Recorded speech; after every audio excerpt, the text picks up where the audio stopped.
तो कैसे हैं दोस्तों।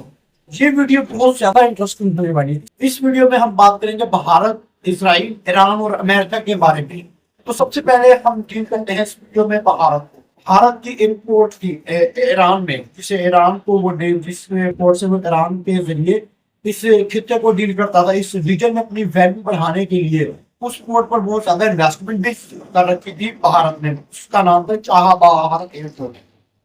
इस पोर्ट का नाम था चाबहार। वहां से तमाम इस जो खिते की अफगानिस्तान और ईरान की ट्रेड इसी पोर्ट से की जाती थी भारत में।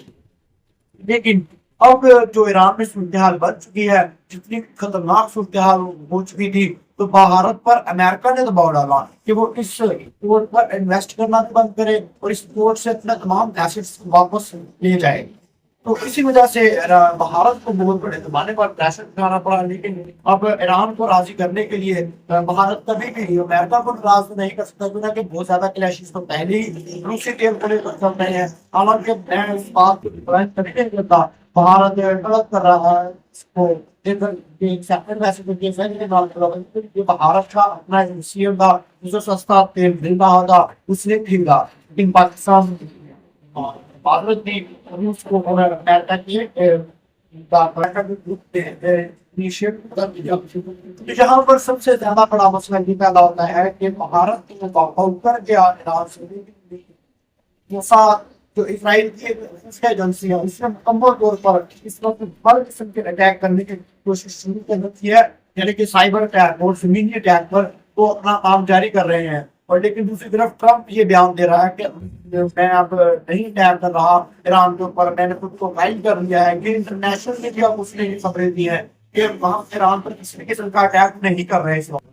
लेकिन दूसरी तरफ मोसाद तो अपनी मुकम्मल तैयारी कर रहा है। मोसाद और ट्रंप और सीआईए की एक ही चीज है, एक ही मुकम्मल तरीके से ये काम करती है, एक दूसरे को सपोर्ट करती है ईरान के खिलाफ। तो सबसे पहले मैं आपको बताऊं कि साइबर अटैक किए गए। साइबर अटैक को ईरान ने मुकम्मल तौर पर नाकाम बना दिया, जिसकी अनाउंसमेंट नहीं की गई खास तौर पर मोसाद की जानब से। और दूसरी तरफ अब बताया जा रहा है कि ईरान की जो नेशनल पुलिस है उसने 60,000 के करीब वेपन्स लेकर एक शिपमेंट थी जो वो ईरान के अंदर दाखिल होना चाहती थी तेहरान में। जाहिर सी बात है वो जिस वक्त ईरान के गवर्नमेंट ने ये शिपमेंट नहीं मंगवाई, उनके इल्म के बगैर ये शिपमेंट ब्रिटिश के नहीं जा रही, क्योंकि ये कुछ शिद्दत मुजाहिरीन के लिए बाहर के कंट्री से अब्रोड से ईरान में एंटर करवाना चाहते थे मोसाद या सीआईए या ट्रंप जो भी कह रहे, तो वो पकड़ी गई। तो ये एक बहुत बड़ी कामयाबी है ईरान के लिए। और इससे पता चलता है कि ईरान कितना चौकस होकर इस खिते में अपनी ये जो जंग है इससे लड़ रहा है। तो वो शिपमेंट एंटर हो जाती ईरान में, तो समझिए कि 60,000 के जो वेपन्स थे, 60,000 वेपन्स का एक बहुत बड़ा रेशियो है। अगर एक एलिमेंट ऐसे एलिमेंट को किसी भी कंट्री में मिल जाते हैं 60,000 के वेपन के, वो गवर्नमेंट के अगेंस्ट हो, और ये एक बहुत ज्यादा अनसर्टेनिटी फैलाने के लिए बहुत कामयाब एक हथकंडा है। तो आपको बताता चलूं कि इस शिपमेंट को ईरान ने मुकम्मल तौर पर इंटरसेप्ट किया।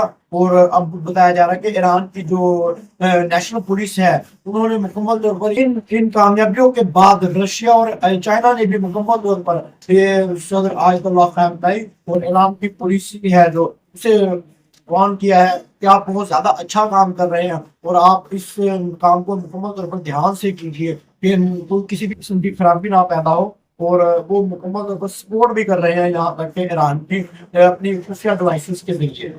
इस तमाम की तमाम सूरत हाल में मैं आपको बताता चलूं कि जो मोसाद के चीफ थे, इसराइल की जो एजेंसियां खुफिया एजेंसी उसके जो चीफ थे, वो इस वक्त रशिया वो इस वक्त अमेरिका पहुंच चुके हैं।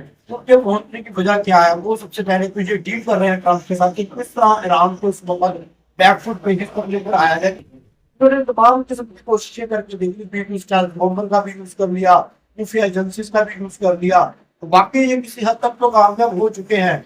लेकिन इसी तरह का देखा जाए तो रिजीम चेंज करने के वक्त तो कामयाबी अभी तक हासिल नहीं हुई। लेकिन अब दूसरी तरफ ईरान भी बहुत ज्यादा मजबूत हो चुका है। उसने तमाम जो उनके गद्दार से उनके दरमियान उन्होंने डील करना शुरू कर दिया, उन्हें मारना शुरू कर दिया। आज से 3 से 4 माह पहले जिस वक्त ईरान ने ऑपरेशन किया, तो ये खबरें बाहर आई थी ईरान से कि उन्होंने मुकम्मल ऐसी लैबोरेटरीज देखी है جہاں پر ڈرون تیار کیے جا رہے تھے اور انہیں بارش کو ایران کی جو نیشنل پولیس تھی انہوں نے انٹرسپٹ کر کے گورنمنٹ کے حوالے دے دیا ہے. تو اس طرح کی صورتحال بنی ہوئی ہے کہ بہت زیادہ ایران کی تشویشناک خبر ہے صورتحال ہے. تو دیکھتے ہیں آگے کیا ہوتا ہے. اللہ آپ کا حامی ناصر ہو. ملتے ہیں نیکسٹ ویڈیو میں. السلام.